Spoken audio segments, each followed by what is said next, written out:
ఫిలిప్పీలకు రాసిన పత్రిక అపోస్తలుడైన పౌలు మొదటి అధ్యాయం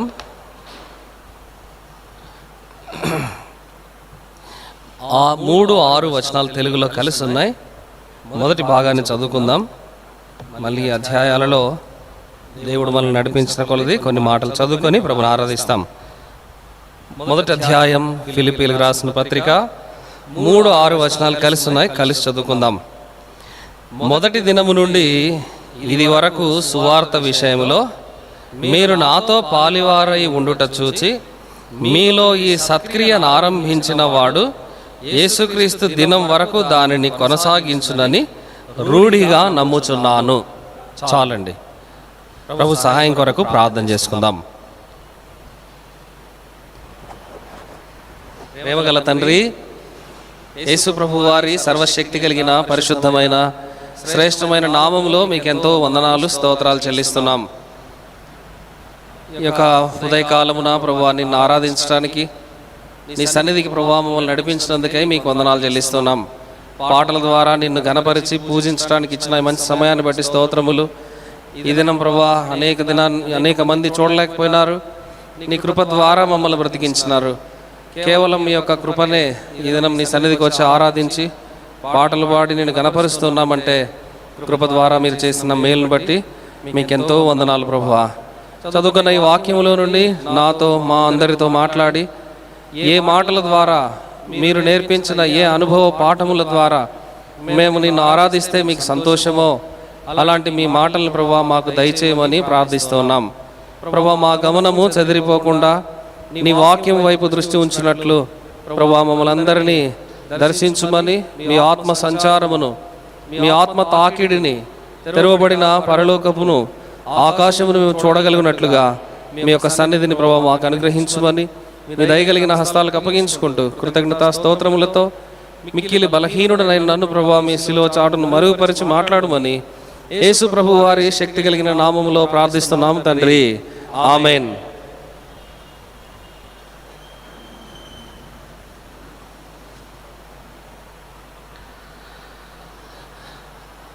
అపోస్తలుడైన పౌలు ఫిలిప్పీలకి పత్రిక రాస్తూ వారితో ఉన్నటువంటి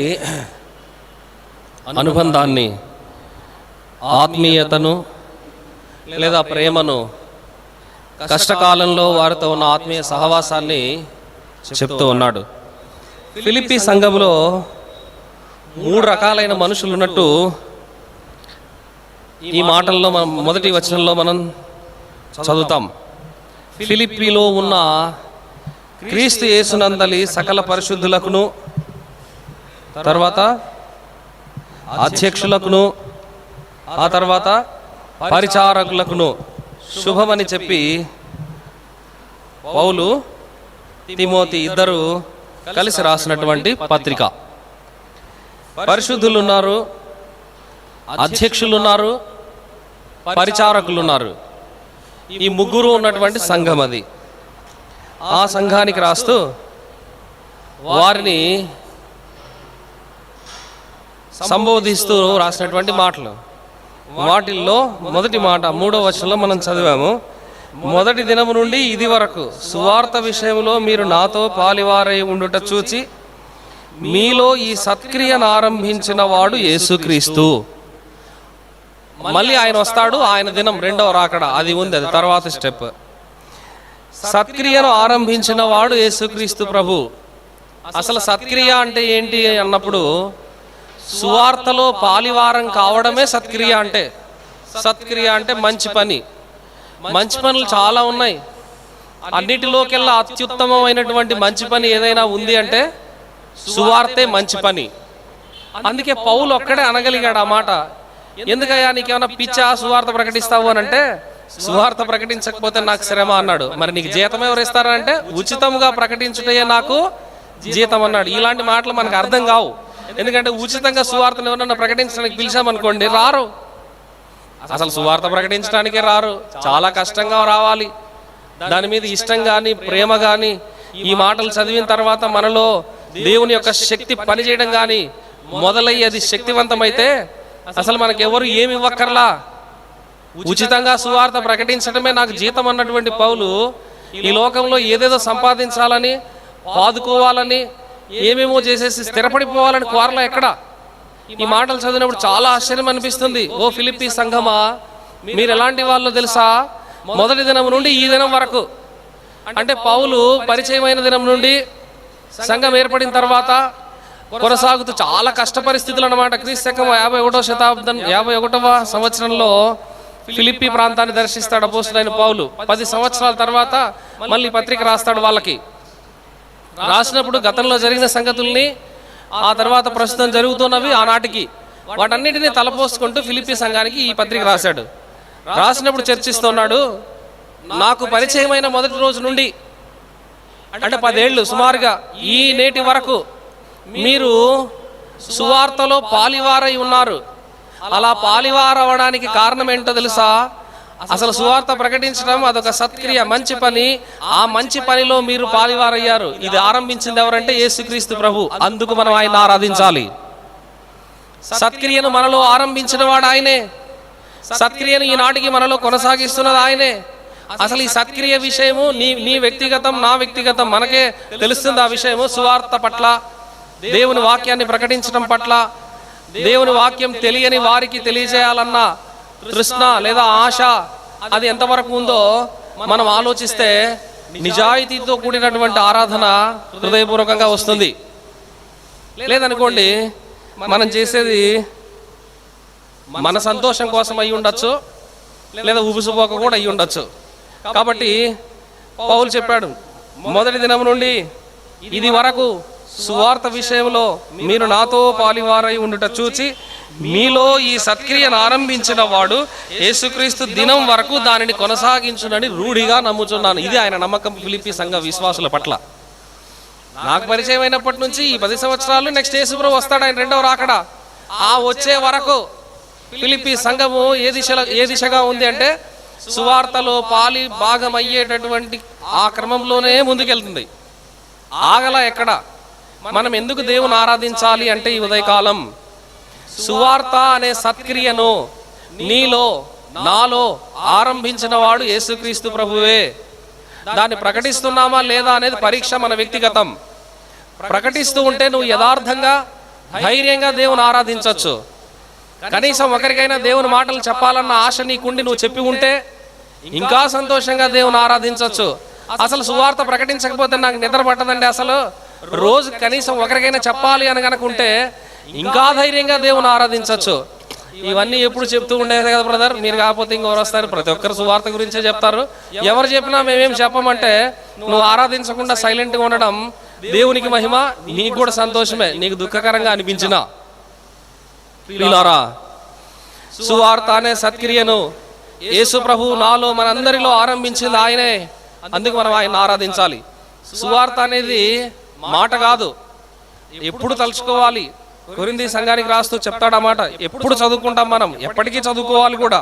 1వ అధ్యాయం 18వ వచనం, అపోస్తలుడైన పౌలు కొరింథీలకు రాసిన మొదటి పత్రిక 1వ అధ్యాయం, కొరింథీలకు రాసిన మొదటి పత్రిక 1వ అధ్యాయం 18వ వచనం,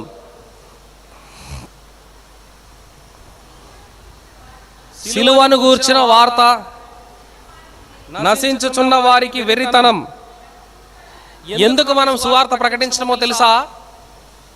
ఎందుకు ప్రకటించము అంటే సింపుల్గా చెప్పాలంటే మనల్ని జనాలు వెర్రోళ్ళు అనుకుంటారు.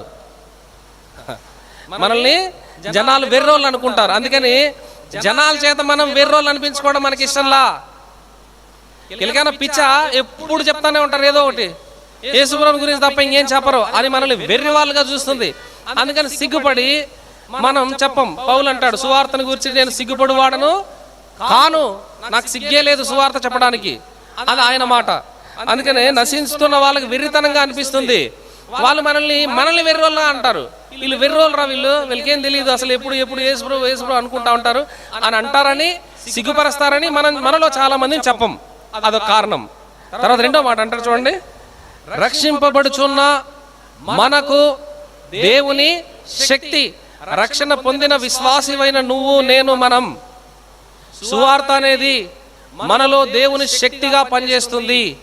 కాబట్టి ఈ దేవుని శక్తిని ఇతరులకు మనం పంచడం, లేదా ఈ దేవుని శక్తిని గురించి ఇతరులకు చెప్పడమే సువార్త అంటే.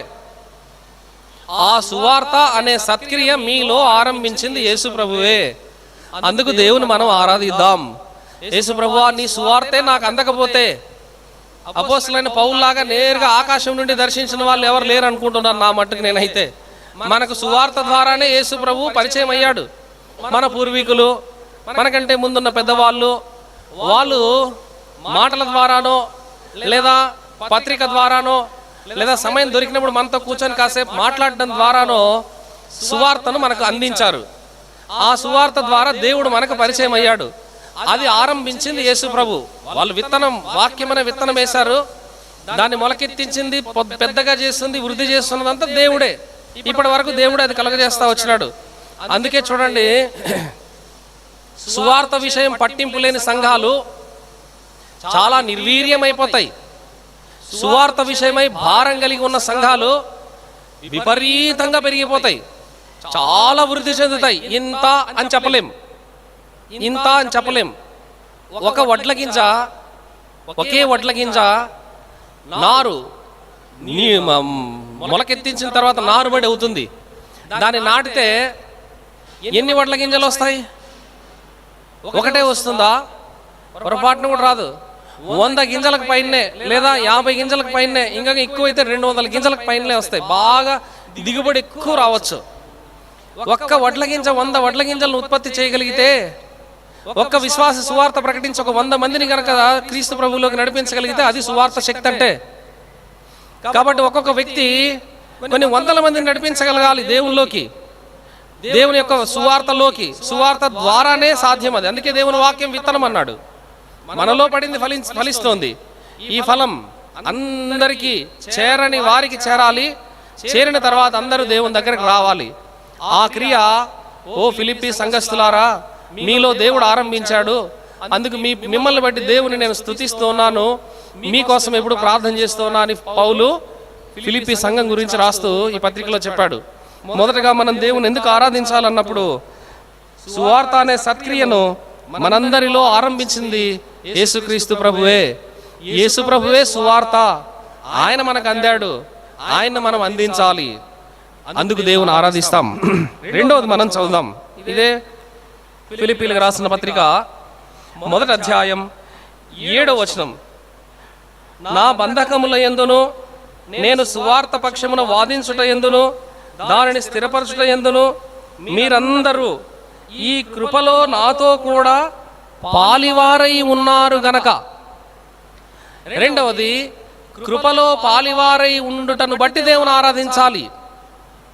పౌలుకి ఫిలిప్పీ సంఘస్థులు సువార్త విషయంలో కొన్నిసార్లు వాదనలు వచ్చాయి, కొన్నిసార్లు తర్కం వచ్చింది, కొన్నిసార్లు వివాదాలు వచ్చినాయి. ఇంకేం చెప్పాడు?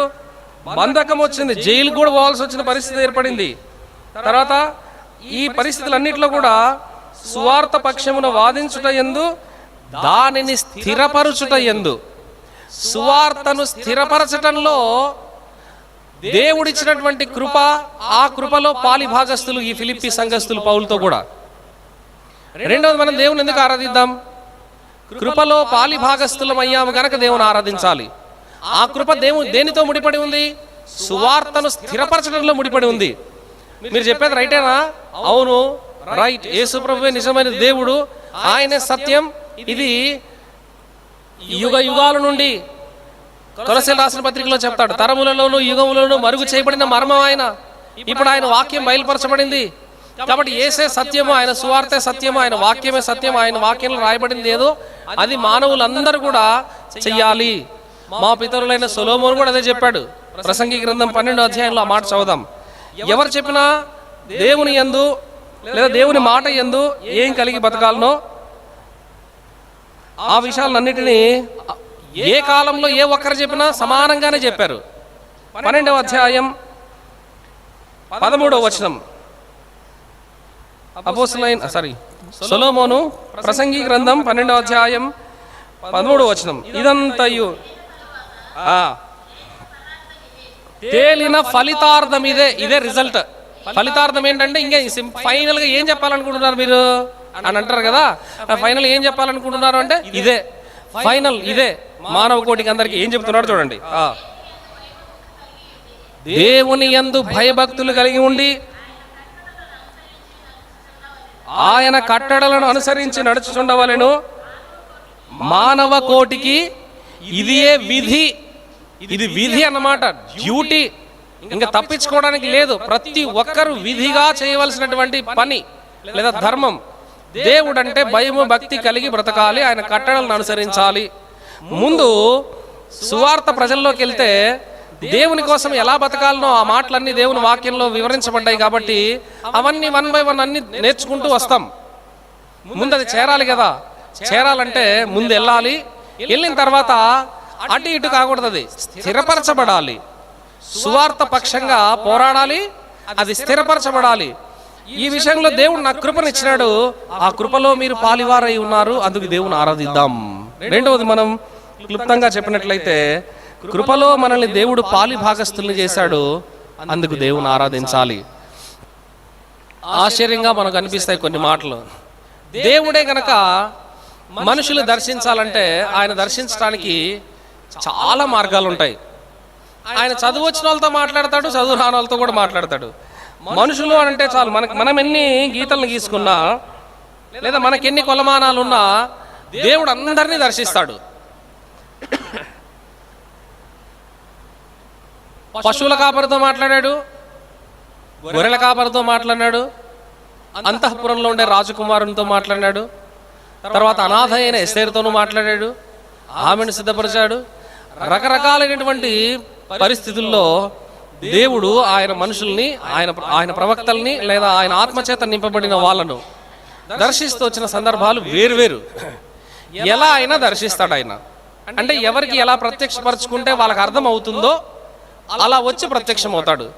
కొంతమందికి ఇంకా పౌలుకైతే నేరుగా ఆకాశం నుండినే వెలుగులో ప్రత్యక్షపరుచుకున్నాడు, ఆయన మహాధన్యుడు. ఇంకొంతమందికి చాలా సింపుల్గా దేవుడు దర్శించవచ్చు. చిత్తు కాగితం ద్వారా కూడా దేవుడు మనల్ని దర్శించవచ్చు కొన్ని సందర్భాల్లో. చెత్త ద్వారా కూడా దేవుడు మనల్ని దర్శించవచ్చు కొన్ని సందర్భాల్లో, మనం గ్రహించే శక్తి మనకుంటే. అప్పుడే మొలిచిన లేత మొక్క ద్వారా కూడా దేవుడు మనల్ని దర్శించగలడు, మనం చూసే నిశితమైన దృష్టి మనకుంటే. దేవుడు దర్శించే లేదా దేవుడు మనల్ని విజిట్ చేసేటటువంటి పరిస్థితులు చాలా భిన్నంగా ఉంటాయి, అంటే వేరువేరుగా ఉంటాయి. నీతో మాట్లాడినట్టే నాతో, నన్ను దర్శించినట్లే నిన్ను, అట్లే ఉండదు. ఎవరిని ఎట్లా దర్శిస్తే వాళ్ళకి అర్థమవుతాడో దేవుడు అలా దర్శిస్తూ వస్తాడు. ఆయన రకరకాలుగా అలా దర్శిస్తూ కృపను ఏం చేస్తాడు, ఆయన కృపని ప్రతి ఒక్కరికి ఇదంతా ఎందుకంటే ప్రతి ఒక్కరికి ఆయన కృపను విస్తరింప చేయాలి అనేది దేవుని యొక్క గొప్ప సంకల్పం. అది జరగాలి అంటే ముందు ఈ కృపలోకి వచ్చిన వాళ్ళు, అంటే సువార్తలోకి వచ్చి దాన్ని ప్రకటిస్తున్న వాళ్ళు స్థిరపరచబడితే, వాళ్ళు స్థిరంగా ఉంటే అప్పుడు తప్పనిసరిగా అందరిలోకి వెళ్తుంది కృపలో. అప్పుడు అందరూ పాలి భాగస్థులం అవుతాం. కృప చాలా చాలా చాలా గొప్పది. ఇక్కడ బలం కానీ, శక్తి కానీ, ధైర్యం కానీ, భక్తి కానీ ఇవి ఏవి పనిచేయవు కృప ముందు. కృప అది అనంతమైంది, జీవం కంటే ఉత్తమమైంది. అది ప్రతిరోజు పొందాల్సిందే. ఇక్కడికి వచ్చినామంటే కూడా కృపే. ఎవరు నేను వచ్చినాను అనుకోవడానికి వీల్లేదు. అలా అనుకుంటే పాపం ఇంకా కృపను సాధకం చేయలేదేమో అనుకుంటా నేనైతే. మనం ఇక్కడికి వచ్చినామంటే కృపే. కృప లేకపోతే ఎవరు ఇక్కడికి రారు. ఎందుకో తెలుసా, కృపే నడిపించింది. పౌలు అన్నారు, ఎందుకు ఇంత కష్టపడ్డావు, ఇంత ప్రయాసపడ్డావు, ఇదంతా ఎట్లా చేసినావు అంటే సింపుల్ ఒక మాటలో చెప్పాడు. కొరింథీయులకు రాసిన పత్రిక చదువుదాం చూడండి. ఇదంతా ఎట్లా చేసావు, నువ్వు ఇంత కష్టపడ్డావు, ఇంత ప్రయాసపడినావు అంటే ఆయన చాలా వివరంగా ఒకే ఒక మాటలో చెప్పేశాడు. నేను కాదు ఇదంతా చేసింది, నాకు తోడుగా ఉన్న దేవుని కృప. సరే,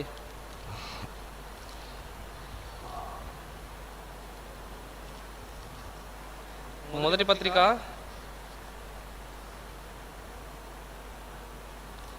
ప్రయాసపడింది నేను కాదు, నాకు తోడుగా ఉన్న దేవుని కృప నాకు సహాయం చేయడం వల్ల.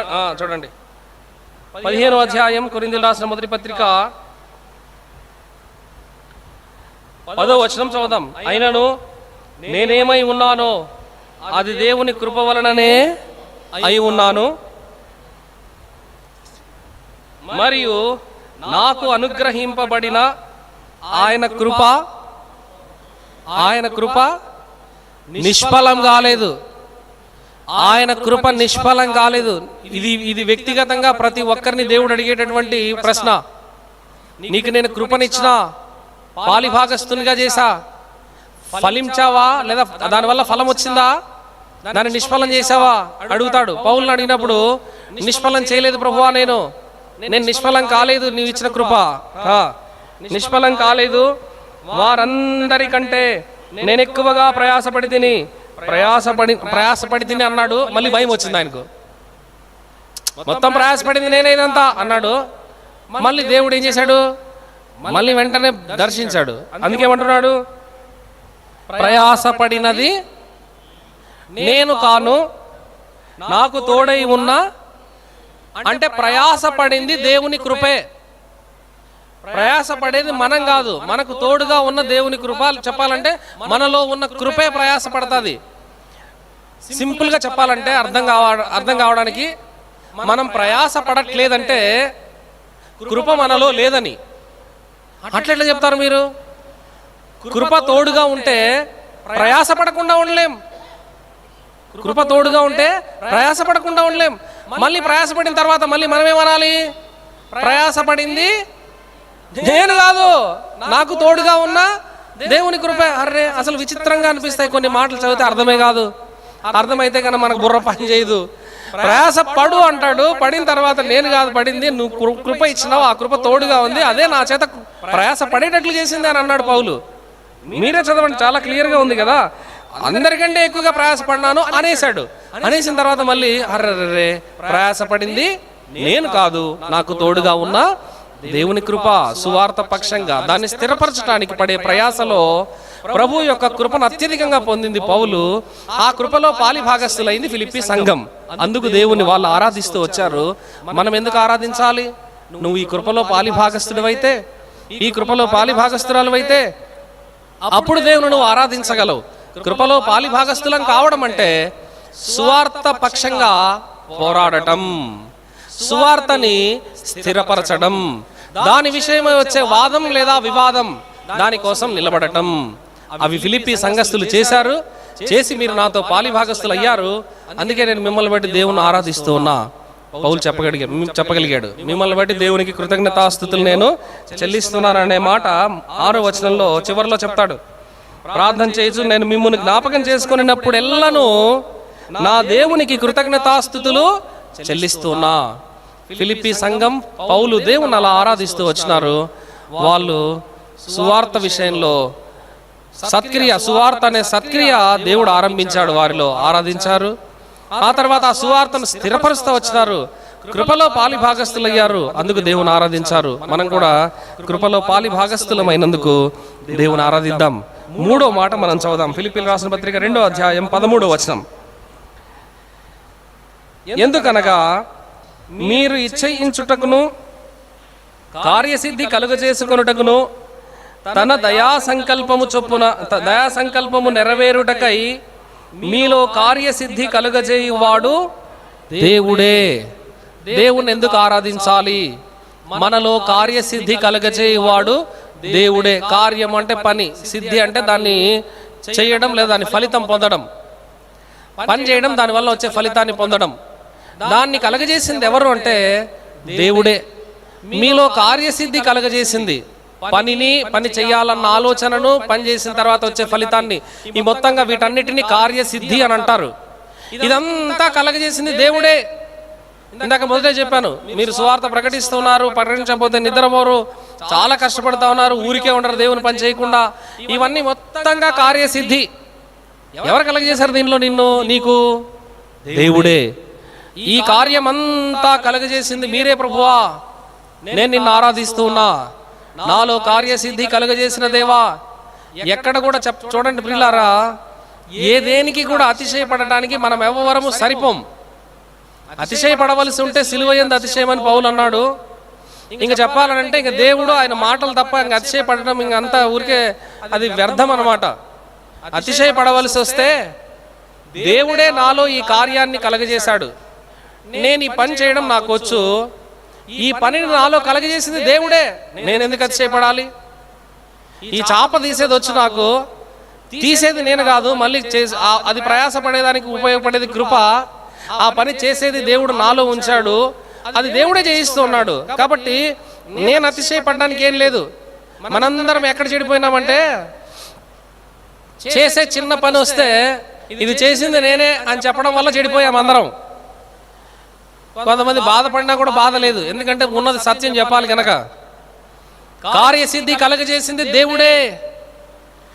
ఇంట్లోనైనా, నువ్వు పనిచేసే చోటైనా, మందిరంలోనైనా, ఎక్కడైనా సరే నీలో పనిని లేదా పని చేసే సామర్థ్యాన్ని, ఆ పనికి వచ్చే ఫలితాన్ని లేదా పనికి సంబంధించి అంతటినీ కలగజేసింది దేవుడే. ఇది దేవుడు కలగజేసిన తర్వాత, ప్రభువా ఈ పని చేసింది లేదా ఈ పని చేసేది నువ్వే నాకు నేర్పించావు. ఆ విషయంలో దావీదు ఒక్కడే. గొర్రెలు కాసేది నేర్పించింది దేవుడే. ఒడిసెలు తిప్పేది నేను అనుకుంటా ఎంత ఆశ్చర్యం కదా. ఒడిసెలు తిప్పేది ఎవరు నేర్పించుంటారు? అరణ్యంలో ఎవరు నేర్పించుంటారు? బొబ్బరిస్తూ వచ్చింటుంది ఎలుగుబంటి, దాన్ని ఎలా ట్యాకిల్ చేయాలి ఎవరు నేర్పించుంటారు? సింహం వచ్చింది గర్జిస్తా, ఎవరు నేర్పించుంటారు? తర్వాత రాజదండం తీసుకొని దేవుని యొక్క అభిషేకం పొంది ప్రజలు పరిపాలించేదానికి వచ్చినాడు, అప్పుడు ఇది ఎవరు నేర్పించుంటారు? సన్నని చక్కని సితార వాయించడం ఎంత అద్భుతం కదా. అరే అరణ్యంలో సితార ఎవరు వాయించారు? మనకంటే మ్యూజిక్ క్లాసులో అన్ని వేలు కట్టి వాళ్ళేం చెప్పరు, మన వాళ్ళు నేర్చుకోరు. కానీ ఇప్పుడు ఇన్ని డబ్బులు కట్టి నేర్చుకుంటున్నారు కదా. మరి సన్నని చక్కని సితార ఎవరు నేర్పించారు? అసలు సౌలుకు దురాత్మ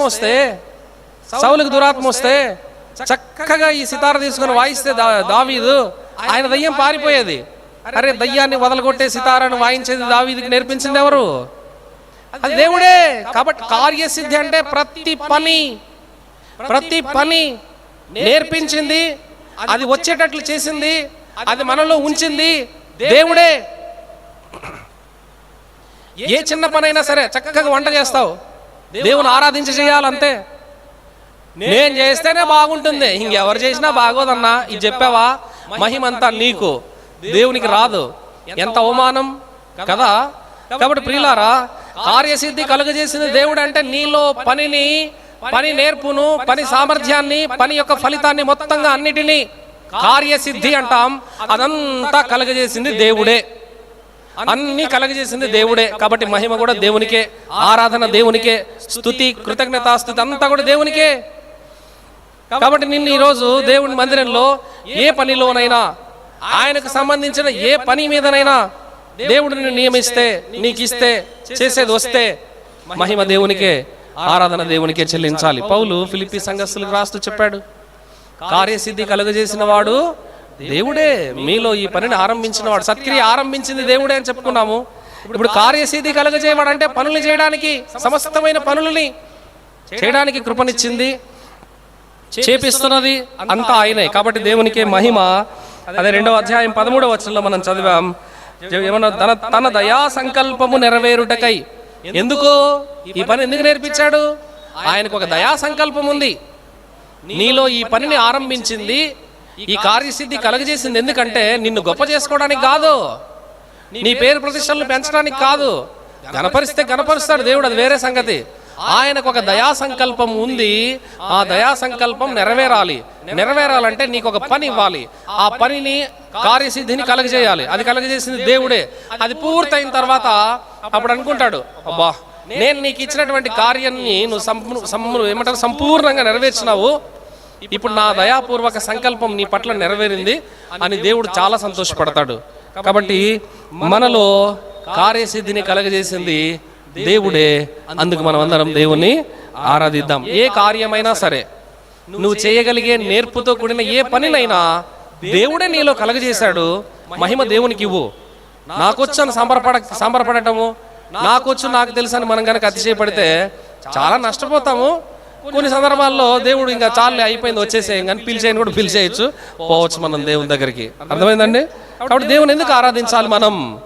కార్యసిద్ధి కలుగజేసింది ఆయన దయాపూర్వక సంకల్పం నెరవేర్చడానికి. అందుకు దేవుని ఆరాధిస్తాం. 4వది మనం చదువుదాం. ఫిలిప్పీయులకు రాసిన పత్రిక 3వ అధ్యాయం 9వ వచనం. అపోస్తలుడైన పౌలు ఫిలిప్పీయులకు రాసిన పత్రిక 3వ అధ్యాయం 9వ వచనం.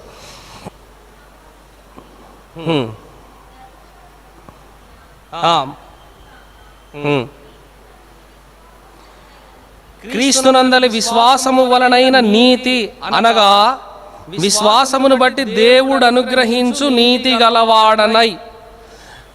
విశ్వాసమును బట్టి దేవుడు అనుగ్రహించు నీతి గలవాడనై అని పౌలు చెప్పాడు. అయితే మనల్ని దేవుడు ఏం చేశాడంటే, మనము సువార్తను నమ్మాము, విశ్వసించాము. ఆ విశ్వాసం వలన దేవుడు మనకేమిచ్చాడు అంటే నీతిని అనుగ్రహించినాడు. విశ్వాసమును బట్టి దేవుడు అనుగ్రహించు నీతి గలవారము.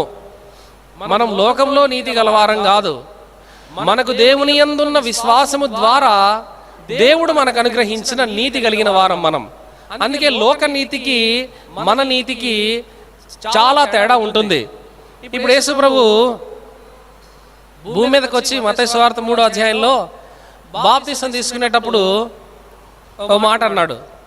ఏమన్నాడు?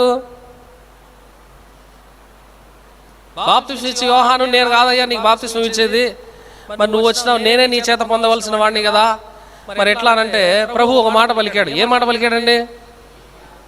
నీతి యావత్తు ఇలాగూ జరగవలసింది. నీతి యావత్తు ఇలాగూ జరగాలి. అసలు ఏంటా నీతి అంటే? నీతి యావత్తు ఇలా జరగాలని అందరం చెప్తాము నీతి అని. ఏంటా నీతి అసలు?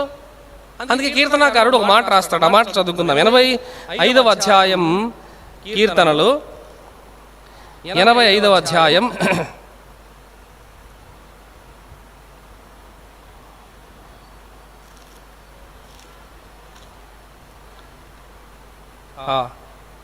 11వ వచనం. భూమిలో నుండి సత్యము మొలుచును, ఆకాశములో నుండి నీతి పారజూచును అని. ఆకాశములో నుండి అంటే ఆకాశం పై నుండి, ఆకాశంలో నుండి, అక్కడి నుంచి పైన. ఆ నీతి ఎవరో కాదు, యేసు ప్రభువే. నీతి యావత్తు ఇలా జరగాల్సింది. అసలు నీతి గురించి, నీతిని గురించి ఆయన స్థాపించిన నీతి జరగాలని చెప్తూ ఉన్నాడు అనమాట. అందుకే 13వ వచనంలో మాట చదువుతాం. నీతి ఆయనకు ముందు నడుచును, ఆయన అడుగు జాడలలో. ఆయన ఎవరు? తండ్రి అయిన దేవుడు. ఆయన అడుగు జాడల్లో నడుస్తుంది ఈ నీతి. ఈ నీతి కుమారుడు. యేసే నీతి, యేసే దేవుడు, ఆయనే కుమారుడు. అన్ని ఆ నీతిని స్థాపించింది ఆయనే, మొలిపించింది ఆయనే. సత్యం భూమిలో నుంచి పార చూసేది కూడా ఆయన. అంటే నీతి అయిన యేసు ప్రభు భూమి మీద నీతి ఎలా జరుగుతుందో అని చూసేది కూడా ఆయనే. అన్ని ఆయనే అనమాట. నీతి యావత్తు ఇలా జరగాలనంటే అది దేవుని యొక్క నీతి బాబు, అది అలా జరగాలి, మీరు బాప్తిస్మం ఇవ్వండి అని చెప్పాడు. కాబట్టి ఈ దేవుడు అనుగ్రహించు నీతి, మాటలు చెప్పాలంటే బాప్తిస్మం పొందడం మన ఆలోచన లేకపోతే మన భక్తి. బ్రదర్ నేను బాగా పూర్తిగా మారిపోయానండి, ఇప్పుడు నాకు మీరు బాప్తిస్మం ఇచ్చేయచ్చండి, అట్లేం లేదండి. ఎవరు పూర్తిగా మారిన వాళ్ళు ఎవరు ఉండరు భూమి మీద, వెళ్ళిపోతారు పైకి. పూర్తిగా ఎవరు మారి తీసుకోకర్లా అంటే మారకుండా కూడా తీసుకోవచ్చండి అంటే అట్లా చెప్పడం లేదు. నీ హృదయంలో యేసే ప్రభు అని నమ్మితే, విశ్వసిస్తే బాప్తిస్మం తీసుకోవచ్చు. అది దేవుని నీతి. ఆ నీతిని అనుగ్రహించింది, అది మొదలెట్టింది దేవుడే, అది మొదలుపెట్టింది మనలో దేవుడే. కాబట్టి పౌలు అన్నాడు, విశ్వాసమును బట్టి దేవుడు అనుగ్రహించు నీతి గలవాడనై. అది ఉంటే ఏమవుతుంది? తర్వాత ఆయన వస్తాడు, ఆయన ఎందుకు నేను అగపడతానని చెప్పాడు. దేవుడు వచ్చినప్పుడు ఆయనతో పాటు నేను అగపడాలంటే దేవుడు అనుగ్రహించు నీతిని నేను పొందాలి. దేవుడిచ్చిన నీతి లేకుండా నీతిమంతుడైన ఆయన ఎదుట నేను ఎలా కనపడలేను. ప్రభువా నువ్వు వస్తావు, నువ్వు వచ్చినప్పుడు నీ ఎదుట నిలబడాలి, నీతో కనపడాలి. అట్లా కనపడాలంటే నువ్వు ఇచ్చిన నీతి అనే వస్త్రం. అందుకే యెషయా భక్తుడు అంటాడు కదా, నీతి వస్త్రములు మనకు కప్పాడని. ఈ నీతి వస్త్రం దేవుడే మనకి ఇచ్చినాడు. ఆ నీతి యేసే. ఇప్పుడు యేసు అనే నీతిని మన మీద కప్పడం వల్ల దేవుడు మనల్ని చూసి యాక్సెప్ట్ చేస్తాడు, మనం ఆయన దగ్గర అగపడతాం. కాబట్టి 4వది దేవుని ఎందుకు ఆరాధించాలి అంటే 3వ అధ్యాయం 9వ వచనంలో ఆ విశ్వాసమును బట్టి దేవుడు అనుగ్రహించు నీతి గలవారం. ఇప్పుడు మనం నీతి కలిగిన వారం, దేవుని ఆరాధిద్దాం. మత్తయి సువార్త 5వ అధ్యాయంలో నీతి గురించి చాలా మాటలు చెప్పారు. నీతి నిమిత్తం హింసించబడువారు ధన్యులు. అంటే నీతి అంటే యేసు ప్రభువే. ఈ లోకంలో పరిచయులు ఉన్నారు, వాళ్ళు ఆల్రెడీ ఒక నీతిని స్థాపించి పెట్టేశారు, ఇలాగే చేయాలని. దాన్ని మించిన నీతిని యేసు ప్రభు మనకిచ్చాడు, అందుకు దేవుని ఆరాధిస్తాం. 5వది మనం చదువుదాం. 3వ అధ్యాయం 21వ వచనం చివరిలో ఉంది.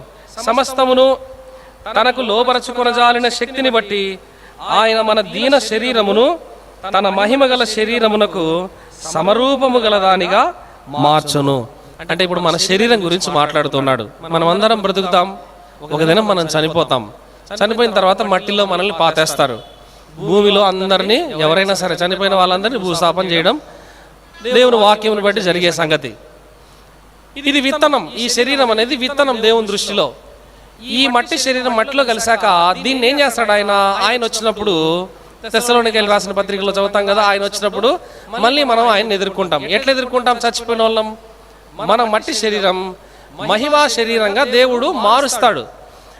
కార్ఖానా మొత్తం ఆయనదే. ప్రతి ఒక్కరిని చూడండి, అందరినీ మహిమా శరీరాలుగా మార్చాలంటే ఆయన మహిమ అన్నారు దాన్ని. మనకు అర్థం కాదు ఆ మహిమ ఎలా ఉంటుందో. మనందరివి మహిమా శరీరాలుగా మార్చి చెప్పాడండి, ఆయన మన దీన శరీరమును తన మహిమ గల శరీరమునకు సమరూపము గలదానిగా మారుస్తాడు. ప్రభువా, నా దీన శరీరాన్ని మహిమా శరీరం, దానికి సమమైన మహిమా శరీరంగా మార్చబోయే దేవుడు, మార్చే దేవుడు ఆయన. అందుకు మనం ఆరాధించాలి. మనకు గొప్ప నిరీక్షణ కలిగిన జీవితం మంది. ఎందువల్ల ఎట్లయినా బతికేసి చచ్చిపోదాంలే బ్రదరు అంటే అట్లా ఏం లేదు. అట్లా దేవుని యొక్క వాక్యం అంటే చదువుకున్నాం కదా, భయభక్తులు కలిగి కట్టలను ఆచరించి బతకాలి. ఒక దినం వస్తుంది, పిలుస్తాడు, వెళ్ళిపోతాం. మళ్ళీ వస్తాడు ఆయన, బూర శబ్దం వినిపిస్తుంది, మేల్కుంటారు సమాధుల్లో ఉండేవాళ్ళు. వాళ్ళు ఆయన శబ్దాన్ని ఎవరు వింటారో వాళ్ళే లేచి వెళ్తారు. ఎలా? మహిమ గల శరీరాలతో.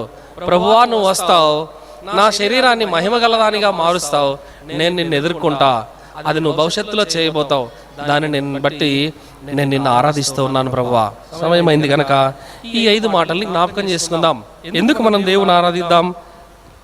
మళ్ళొకసారి 5 మాటలను ఒకసారి మొదటి నుంచి మనం ఆలోచిస్తే, మొదట దేవుని ఎందుకు ఆరాధించాలి అన్నప్పుడు, మొదటి అధ్యాయం మనం చదువుకున్నాం, ఫిలిప్పీలు రాసిన పత్రిక 3వ వచనం. ఈ సత్క్రియను మీలో ఆరంభించింది యేసుక్రీస్తే. ఏంటా సత్క్రియ? సువార్త. సువార్త అనే సత్క్రియను మనలో ఆరంభించిన దేవుడు ఆయనే గనక ఆయన్ను మనం ఆరాధించాలి. రెండవది 7వ వచనం మనం చదివాము, మీరందరూ ఈ కృపలో నాతో కూడా పాలివారై ఉన్నారు. మనలందరినీ దేవుని యొక్క కృపలో పాలి భాగస్థులు చేశాడు గనక ఆరాధించాలి. మూడవది మనం చదివాము, 2వ అధ్యాయం 13వ వచనం, తన దయాపూర్వక సంకల్పం నెరవేరడానికి మీలో కార్యసిద్ధి కలగజేయువాడు ఆయనే. మనకు పని నేర్పించాడు, ఇచ్చాడు. ఆ పనిని ఇచ్చింది ఎందుకు అంటే ఆయన సంకల్పం నెరవేరడం కోసం. ప్రభువా, నాకు ఈ పని నేర్పించింది నువ్వే, నేను చేస్తున్నా, దీనివల్ల నీ సంకల్పం నెరవేరుతుంది. దయాపూర్వక సంకల్పం నెరవేరడానికి నాకు ఈ పని నేర్పించి నాలో ఈ కార్యసిద్ధిని కలగజేసింది మీరే. అందుకు సాష్టాంగపడి మిమ్మల్ని ఆరాధిస్తున్నా చెప్దాం.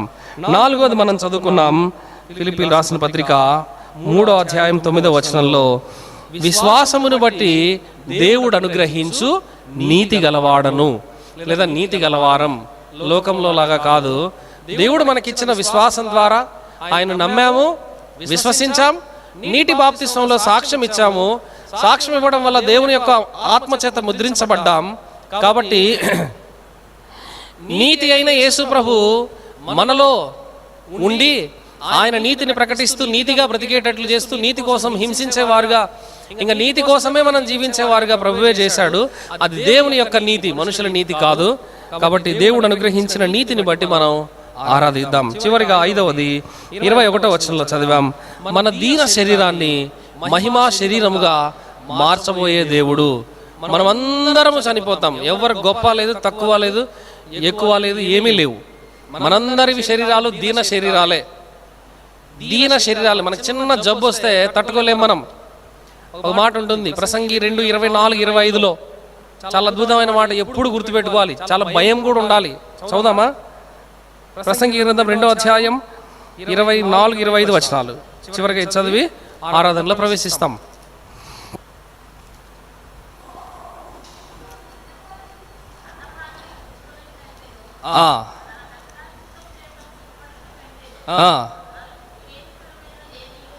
లేదు, ఇది కూడా దేవుని వల్ల కలిగిందే. ఏది? అన్నపానములు పుచ్చుకోవడము, తినడము, శక్తి అరగడం, ఇదంతా కూడా దేవుని వల్ల కలిగిందే. తెలుసుకున్నాను. ఆయన సెలవు లేక, అంటే దేవుని సెలవు లేకుండా భోజనము చేసి సంతోషించుట ఎవనికి సాధ్యం? సింపుల్గా చెప్పాలంటే దేవుని సెలవు అంటే దేవుని పర్మిషన్ లేకుండా అన్నం తినడం కూడా మన చేత కాదు. తెగించి తిన్నాం, తిని అరిగించుకోవడం సాధ్యం కాదు. దేవుని సెలవు లేకుండా భోజనం చేసి సంతోషించుట అంటే అర్థం, ఇప్పుడు మన అందరము టిఫిన్ చేసి వచ్చినాం, లేదా అన్నం తింటారు, రకరకాలు ఏదో తిని వచ్చారు. ఎవరికైనా కడుపు నొప్పి వస్తుందా? వస్తే ఇక్కడ ఎందుకుంటాం బ్రదర్, మీ వెర్రి ప్రశ్న కాకపోతే తిన్నగా వెళ్ళిపోయింటాం అని అంటారు కదా. కడుపులో అంత సవ్యంగా జరుగుతుంది కాబట్టి నెమ్మది మీరు ఇక్కడ కూర్చున్నారు, మనందరం ఇక్కడ ఉన్నాం. లేదా ఏదైనా మెలిక పెట్టడమో, నొప్పి రావడమో, లేదా సంతోషం అనేది అంతరింద్రియాలలో ఏ అవయవం పరిమాణం చొప్పున అది పని చేసుకుంటూ హాయిగా సాఫీగా జరిగిపోతూ ఉంటేనే మనందరం ఇక్కడ నెమ్మదిగా ఉండగలుగుతున్నాం. ఎందుకంటే దేవుని యొక్క సెలవు చేత బువ్వ తిన్నాం, లేదా అన్నం తిన్నాం. దేవుడు సెలవు ఇవ్వకుండా ఏదైనా తిన్నామే అనుకోండి, ఫస్ట్ డాక్టర్ ఏదైనా జబ్బు వచ్చింది, లోపల నొప్పి వచ్చింది, అది వచ్చింది, ఇది అంటే ఫస్ట్ అడిగేది ఏంటి మాట? ఏం తింటారు మీరు, లేకపోతే ఏం తిన్నారు మీరు, ఎందుకు వచ్చింది ఇది చూసారా? ఇది దానివల్ల డయాగ్నోస్ చేస్తారు, అది వేరే సంగతి అనుకోండి. ప్రియులారా, దేవుని యొక్క అనుమతి లేకుండా భోజనం చేసి కూడా మనం ఎవ్వరము అరిగించుకునేంత శక్తి కూడా మనకు లేదు. అంత దీన శరీరం మంది, ఏం అతిశయపడడానికి లేదండి. చిన్నదానికి కూడా అతిశయపడేదానికి అసలు అవకాశమే లేదు. పడినామా ఏమవుతుందో ఏం తెలీదు. అందుకే ఎప్పుడు కూడా ఇది ఉండాలి, ప్రభువా చిన్న జలుబు వస్తే తట్టుకోలేం, చిన్న నొప్పి వస్తే తట్టుకోలేం, అన్నం అరకపోతే తట్టుకోలేం, కాలు నొప్పులు వస్తే తట్టుకోలేం, తల నొప్పి వస్తే తట్టుకోలేం. అంతెందుకు చిన్న పన్ను ఉన్నాయి కదా, చిన్న రంధ్రం పడింది అనుకోండి, చిన్న నొప్పి వచ్చింది అనుకోండి, బా ఈ పంటి నొప్పి ఒక వారం రోజులు ఉంటే ఎంత బాగుంటుందో అనుకునే వాళ్ళు ఈ ప్రపంచంలో ఎవరు ఉండరు.